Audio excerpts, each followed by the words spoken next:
Welcome to You Belong in the C-Suite podcast. You are ambitious in life and in your career, but something is missing. You want to bring more of your passion to what you do. Because let's be honest, you pour a ton into your work, and it needs to mean more. I'm your host, Laura Eigel. I'm a mom, wife, PhD, coach, advocate, introvert, and indoor rowing fanatic. I'm passionate about living a life that's in line with my values. We'll give you the actionable tips and tools you need to lead with your values, make a difference, and have career success.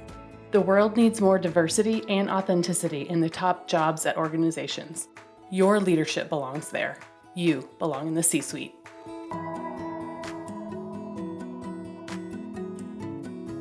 What gets you up in the morning? What drives your decisions? What do you stand for? No idea, not even sure where to start? I use my values to guide my life and career. It's the basis of how I've built boundaries for myself and stuck to them. Are you ready to dig into what matters to you? Go to thecatchgroup.com to download your free values worksheet. That's thecatchgroup.com to download your free values worksheet to get to your core values and take action on what matters most.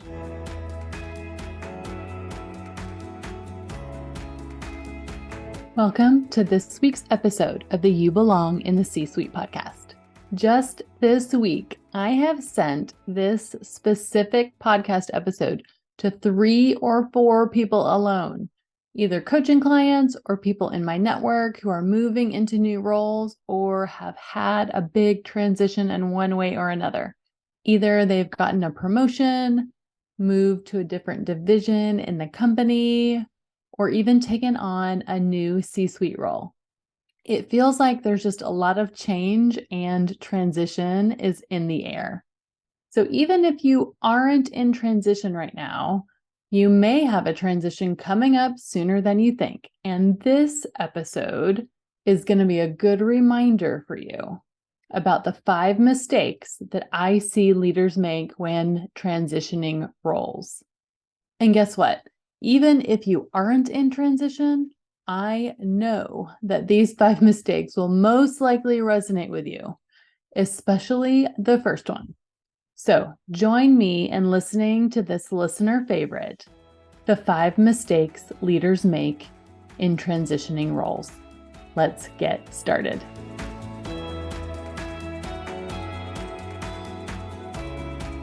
I've been a coach for more than a decade, both internally at Fortune 50 organizations and externally working with leaders across multiple industries and levels, from managers of small teams to coaching leaders in the C-suite. One of the most rewarding types of coaching that I do is when I coach leaders in transition. Transition may look like multiple things. It could look like a leader figuring out their next career move within their company, or it could include transitioning from one company to another or to another industry. And in that transition, there are multiple things that we work on, like deciding when is the right time to make that transition, or maybe gaining clarity on what the leader wants to transition to next. We may work on what a successful transition looks like after they have their next role planned out. So how they want to leave their current role strong, having a really great break in between roles and pause to rest, and then how to set themselves up successfully for their next role. Like working through what to take with them or what to leave behind, bringing in the confidence that they need and leaving some of those limiting beliefs behind. There's a lot to work on through transition to set yourself up for success. And today I'm going to talk about the 5 mistakes that leaders make when transitioning roles. These are the themes from my experience and from the experiences of my clients. Also some themes of other coaches that they've seen that I'm in connection with as well. Some of these things I've fallen into myself as I've transitioned roles. So let's dig in and get started. The first mistake I see leaders make when transitioning roles, they aren't setting boundaries. You know how much I'm obsessed with boundaries. As a reminder, my perspective on boundaries is that it's not a hard line or a wall. Instead, a boundary is a way to show care for your values. and what is important to you. So when we are thinking about transitioning, often leaders are not prioritizing themselves in the transition. They're prioritizing the companies that they're leaving or their companies that they're going to. And in transition, it is just that it's transitioning, leaving one place to go to another. And so it's really easy to get pulled back to your old employer and to get pulled into the momentum of the new one. And even in the middle, in between two jobs, there's this really weird space in between. And so here are a few scenarios that I've seen recently with clients and what this looks like not having boundaries. So it might look like as they exit an organization, maybe overextending themselves as they leave. Maybe they're extending their time or the date that they were actually going to leave the organization, maybe to complete a deliverable or just doing work. I've seen leaders even attend meetings after their last day. So, say your last day is on Friday, and then you hopped onto a call the following week. That's a sign to me that you've not managed your exit from the organization and you've sacrificed your own time and often are not utilizing boundaries. Often you're doing this because you deeply care about your organization, about your team that you're leaving. And I get that, but it isn't going to do you any favors. Another way I see this is not setting boundaries in the interview process or in negotiation with the new organization. That may look like bending over backwards for this new prospective employer, being available at any time for an interview. In one instance, I saw a prospective employer ask for work product for a case study for a person who had been in multiple rounds of interviews. And be careful in these situations. Sometimes companies are overburdening candidates with unpaid work that they still may use within their company, and you may not even get the job. So just be careful. We are bending over backwards in the interview process. And this is a sign of what's to come with that employer. I want you to pay attention here and have boundaries about what you will do or won't do. It could also look like not having boundaries in the negotiation process with a new employer. Often leaders will go in with certain things that they want to negotiate, but they haven't done the work to establish non-negotiables, or they aren't negotiating at all sometimes with a new employer because they don't want to seem ungrateful. So not thinking through your non-negotiables is another signal of not having boundaries or caring for what you want or need. Another sign of no boundaries in the transition process is not taking a break in between roles. Some people leave a job on Friday and start again on Monday. And I understand that not everybody is in the place to be able to do that. But if you are, I need you to take a break. I need you to take longer than you think you will need. Usually a week is not long enough. I will say that I have never heard anyone say, "Oh, I wish I started my new role sooner." Often it is the opposite. They take a week in between and wish they would have taken 2 or 3. Another thing that I see are people starting their new jobs before their first day. So they're in that break period, that weird time in between jobs where you've turned in your laptop for your old job and you haven't gotten your new laptop yet for your new job, but you're already starting to sit in on calls. This is another thing that you can decide not to do. I get it, wanting to start the new job and get ahead. I've done this myself in the past, but here's the thing, you need that break. You need to honor that break. A transition is also the perfect time to start building the boundaries you always wanted in your old role that you never had. Start in the break before you start your new role. Think about, what did you wish you could do in your old role, but you never did? So do you wish that you had a consistent morning routine, maybe where you worked out? Start doing that in your break and bring that with you. Bring that new routine with you.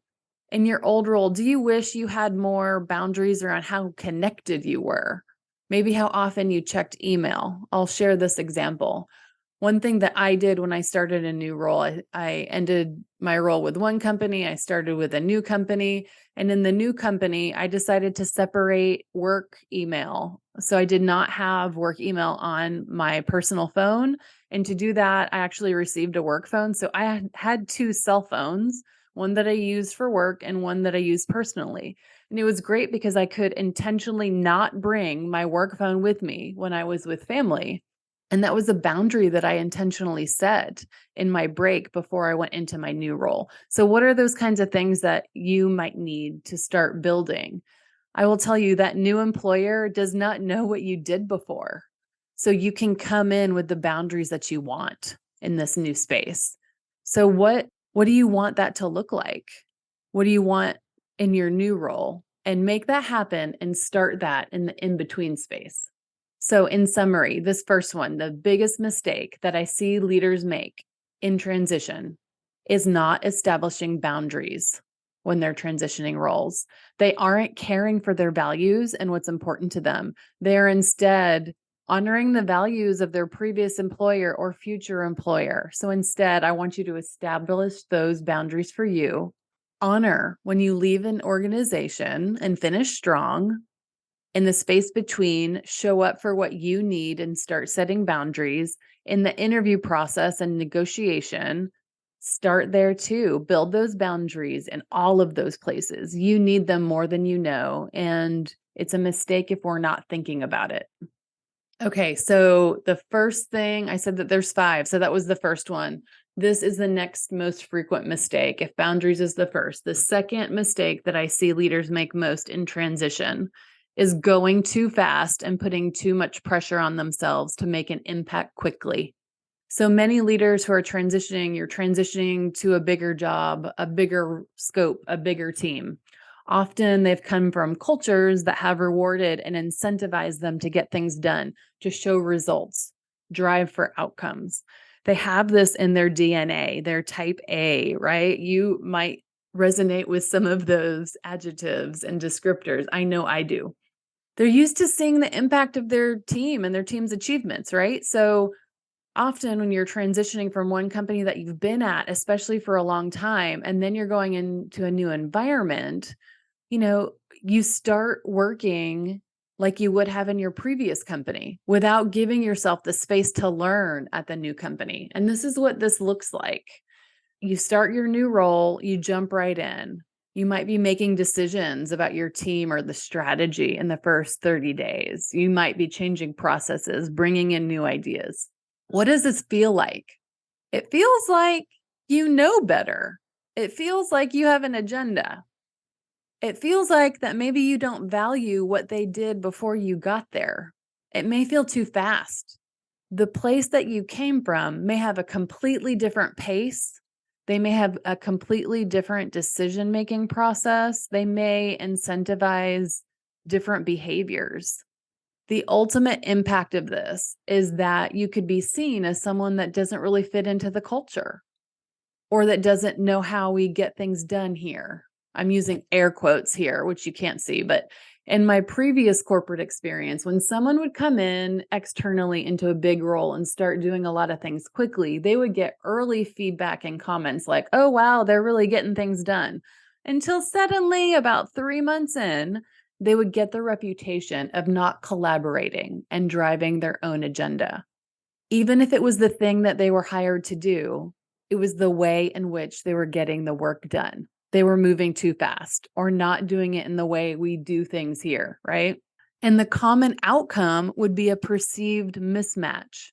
And then they would end up sometimes leaving the organization.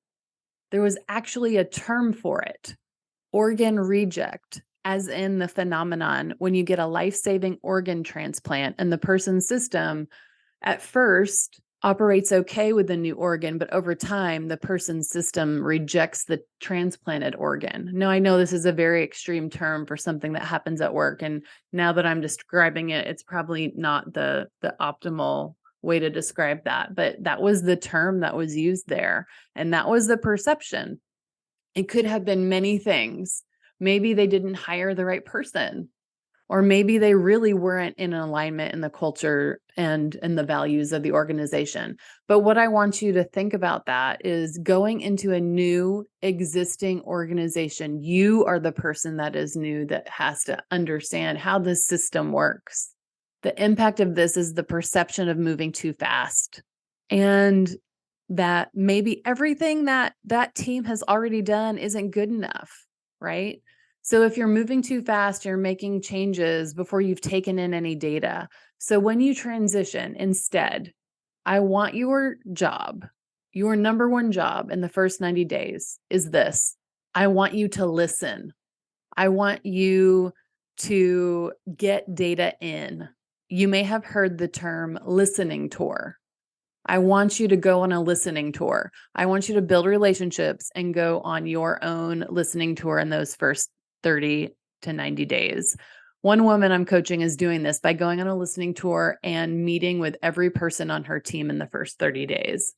It gives you a chance to build relationships and to listen to what's on their mind, to build connection, right? You can then start to collect data on the themes that you're hearing. Focus on the listening, though, and the learning, and set that expectation that you aren't going to do any of the doing just yet or the big decision making just yet in the first 30 to 90 days. By being transparent with your team, hopefully this will set them at ease. They won't be waiting for you to come in and change things up right away. Be honest and tell them that you will be listening and learning, not fixing and bringing in things. You don't have to show everyone everything you know. Instead, show them the leader that you are. Be intentional with your time and with the questions that you ask. Learn about them as individuals and the support that they need in their roles. Then create some themes to share back with your team and your leadership to show them the insights you've processed from your listening tour. So those are the first two mistakes. One, not setting boundaries in the transition, and two, moving too fast.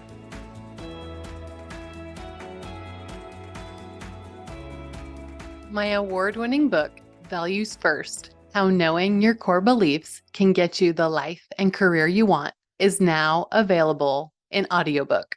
Since the book released just last year, the biggest question that I've gotten from readers is it available in audiobook?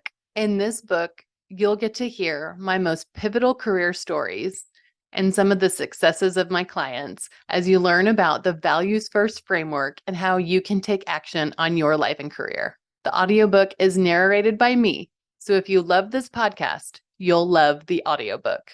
Values First: How Knowing Your Core Beliefs Can Get You the Life and Career You Want is now available on Audible and iTunes.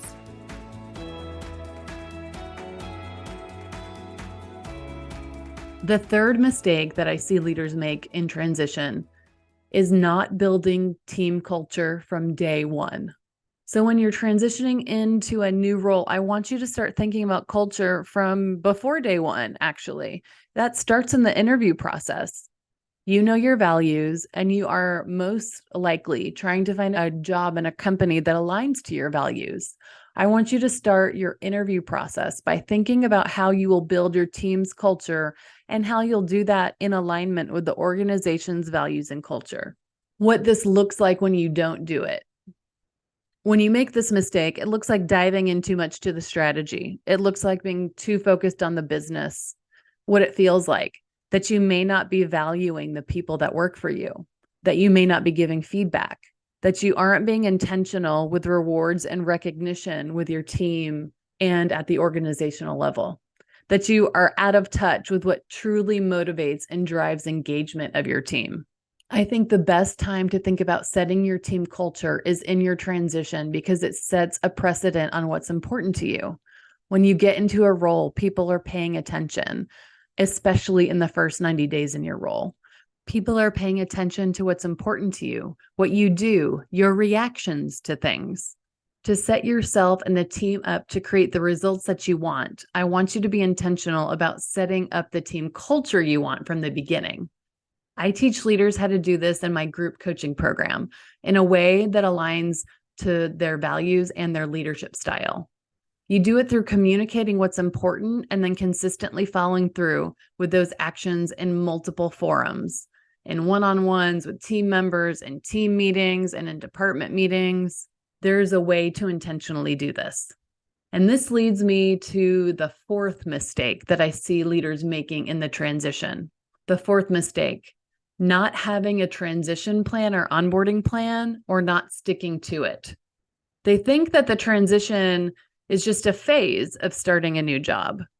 I will tell you, those days will go by whether or not you have a plan in place. And the things you prioritize or react to will consume your days. So, what this looks like when you don't go in with a plan.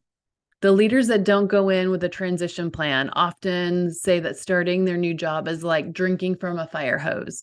It may feel like that no matter what, but how you spend your time and what things you do, how many hours you work, all of that looks differently when you have a plan or when you don't. It could look like going to all of the meetings that people invite you to, extending your days, saying yes to go on trips or to give feedback on a project or something. And then 30 days later, looking back saying, I would have made a different decision knowing what I know now because I've learned so much in my first 30 days. But maybe it's jumping in too much on different things. So what does it look like with a transition plan? It means having a strategy for your first 30 days, your first 60 days, your first 90 days with measurable outcomes. Now you might say, well, of course, I'm going to go in with a plan, Laura. I am not ill-prepared. I'm not saying you are, but I'm also saying that you are most likely underestimating your likeliness to stick to your plan and the specificity of that plan. When I ask leaders what their transition or onboarding plans are, usually they tell me a few high-level objectives like meeting specific team members in a certain order, getting to know the business, and then building a strategy. What they sometimes forget is to then operationalize that plan. They start accepting lots of meetings with everyone. Their days get filled with meetings that they quote unquote need to be in, because everyone's so excited that someone is now doing this job. It's important that they're, a part of it to make decisions now that they're physically in the seat or virtually in the seat for remote work. But they're being inundated with no gauge or filter on the importance of which things they should prioritize. Sometimes they have administrative help, sometimes they don't. Sometimes they have a mentor within the company, sometimes they don't. Sometimes they've thought about team culture, sometimes they haven't. They start with the intentionality of having a transition and onboarding plan, but when the rubber meets the road, they look up and realize that 60 days have gone by and they really haven't done the things that they had the intention of doing when they first started. And once that time is gone, it's gone. There's no getting it back. There's this really interesting sweet spot of being new, and you don't get to relive those days. So going in with an intentional plan is an important one and a mistake I don't want you to make. So we've talked about 4 mistakes so far that leaders don't get right in transitioning roles. First, not setting boundaries early. Second, going too fast, putting too much pressure on themselves to make an impact quickly. 3, not building team culture from day one. And 4, not setting up or sticking to a transition or onboarding plan. Now let's talk about the last one, the 5th one. Here it is. The 5th mistake that I see leaders make most in transition, not having a coach. So not having a coach. What does this look and feel like? This one I'm going to share from my own experience. You'd think I would have known better, but I didn't. Let me set the stage. I had worked at a company for over 10 years, and I was transitioning to a new role, leading a department and my first role in the C-suite at a new organization. I was walking into an organization that I had built a relationship with, my new manager, through the interview process. He was amazing. I knew I would love working for him. After the interview process, we even had a meeting with a coach who had done an assessment on both of us and did a meeting to tell us about how we would be compatible working together. And if things went off the rails, what those scenarios may be to watch out for. And so I really felt like I was set up for success. I thought I was intentionally building my team and focusing on culture. I thought I was prioritizing all these things. Until one day, about 90 days in, I was at one of my first trips and found myself just overwhelmed and just wondering how everything had gotten so crazy so fast. And it was in one of those moments of overwhelm. The imposter syndrome was big for me, and I was just questioning everything. I felt alone. I had a really great relationship with my manager, but here's the thing. I didn't want to go to him because I didn't want him to think that I couldn't handle it. I couldn't go to my team because I was their manager. And there I was. I felt kind of untethered. What I know now is that I should have had a coach. I should have invested in one in my transition, whether that was sponsored by my organization or if I had paid for it myself. Either way, I hadn't thought about it, even though I had already been a coach myself. Now that's the advice I give everyone, especially if you're going into a big position. You need more support than you think, and you deserve that support. It would have given me an intentional space to have conversations with a trusted advisor. It would have given me a space to kind of ground myself, a sounding board, another perspective. I think back to how I handled it at the time. I probably over-indexed on using a few close friendships and my husband to talk about work. And that's fine to do, but I think I would have figured out more things faster. I would have had less anxiety and really just more confidence if I had an intentional space and knew I had someone to chat with who would also have kept me accountable and focused on a transition plan. Again, now this is the feedback that I give all leaders transitioning into a new role in a new company. Get a coach. Sure, I want you to use me as your transition coach if you're somebody that resonates with this content. But I also have a huge network of coaches that I refer when my schedule is full or if there is a better fit for a leader. Compatibility is really important in that coaching situation. So in my own experience as a leader in the C-suite, if I could have done one thing differently in my role, it would have been that in that transition, it would have been to get a coach. That's what I would have prioritized for myself, knowing what I know now. I think about me in that role and I think, wow, if I could have gifted myself a bit more confidence, a bit more space for intentional growth, I would have most likely shown up as a better leader for my team, a better direct report for my manager, and a more present mom, wife, friend, all the things, because I would have had an intentional space. Don't get me wrong. I loved that role and that manager and most of all that team. I'm still connected to so many of them, but that's the thing I'd do differently. That's the thing I'd wish for that version of myself. Again, this is not lost on me. The name of this podcast being You Belong in the C-Suite, because I'm building something that I needed for myself when I was in the C-Suite, right? And that's what I prioritize for myself now, coaching. I have multiple coaches that I work with and communities that I get support in. I know that accountability of a coach gets me better outcomes. I know that about myself. So now it's something that I invest in for myself and for my business. So let's recap on the 5 mistakes that leaders make in transition. 1, not setting boundaries early. 2, going too fast, putting too much pressure on themselves to make an impact quickly. 3, not building team culture from day one. 4, not setting up or sticking to a transition or onboarding plan. And 5, not having a coach. It would be my honor to work with you in your career transition in one-on-one coaching or group coaching. Get in touch on my website or send an email to hello@thecatchgroup.com to see how we can work together. Or if you want a recommendation for another coach in my network. Either way, I want you to be supported in your career transition. Remember, your leadership belongs here. You belong in the C-suite.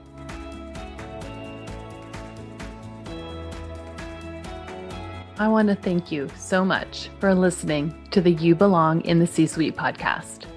If you are enjoying this content, please remember to rate and review on Apple Podcasts. By leaving a review, you are helping others find this content. We will be featuring 5-star reviews on air in upcoming episodes. Editing and support for the podcast is done by S&E Podcast Management. To get more tips and tools to help you live a life guided by your values, go to thecatchgroup.com. Keep your boundaries and take care.